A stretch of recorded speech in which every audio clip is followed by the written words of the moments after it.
Nigeria.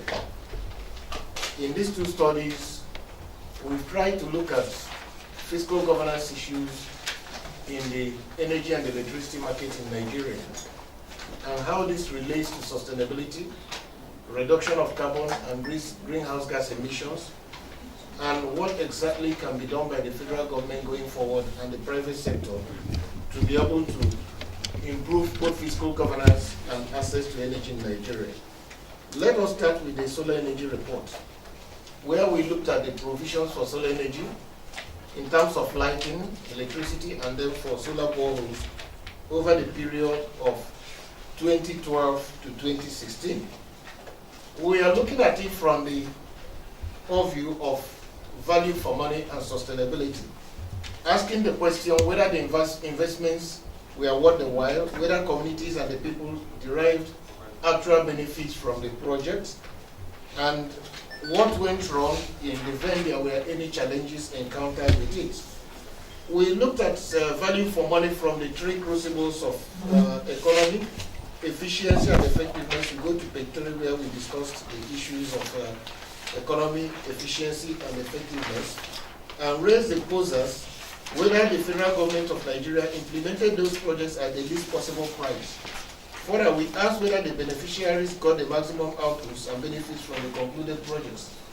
We also asked whether project beneficiaries getting the service that the projects promised to deliver at the outset. And finally, whether the projects fulfill governmental energy and developmental objectives. So these are the posers we raised. And we went to the field in the 6 geopolitical zones. We went to one state where we reviewed a number of projects to be able to validate the conclusions we are going to make, because what we did was an empirical study. We went to Lagos in the southwest, went to Kaduna for the northwest, Bauchi for northeast, Nasarawa for north central, Rivers for south-south, and Imo State for the southeast zone. So if you go to page 6, you see the report of the field assessment, the number, year, and status of projects that we assessed. You see it there with the graph and charts. And then you go into page 7, you see the status of the projects assessed and their functionality. The overall result is that only 7 are fully functional. Okay? The other one, the 53%, is partly working or broken, and 40% is non-functional. So you see that only 7% of these projects were clearly functional. We look at the executed solar borehole projects. Completely functional was 1, non-functional was 3, and then partly broken. You see the results there. And the solar street light projects. Then there were projects we found in the budget we could not locate. Possibly they did not release money for them, or they released money and somebody mismanaged them. Because we tried asking the respective ministries of water resources and food, and I sent an FOI, Freedom of Information request, and they could not come up with information up to date before we went to press. These are the projects that we could not locate, page 8, running into page 9. And then from page 9, you see summary of the field assessment, where we talked about each of the projects, what exactly was their state as at the time we went to the field to understudy the projects. We listed all of them. Then starting from page 13, we looked at the average market price of solar lighting and borehole solutions and what exactly they were awarded by government. We did a market survey and also looked at the government's own prices. So we came up to the conclusion, both in the lighting and the borehole solar solutions, which you find on page 18, that there was inflation of the projects. We know that in government circles you may have a markup of 30-35% for your profits and for your time and your efforts.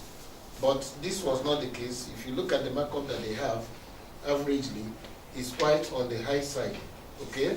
You see some of them where we talked about the markup, in terms of the markup, 400%, 365, 166.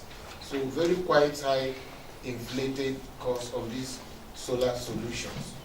So if you move further to page 19, we reviewed the efficiency of the investments and noticed that some of them have not been efficient. Maximum useful output, which is achieved at the minimum level of input cost, has not been the true reflection of what happened in this project. We noted that the bidding processes could have been flawed,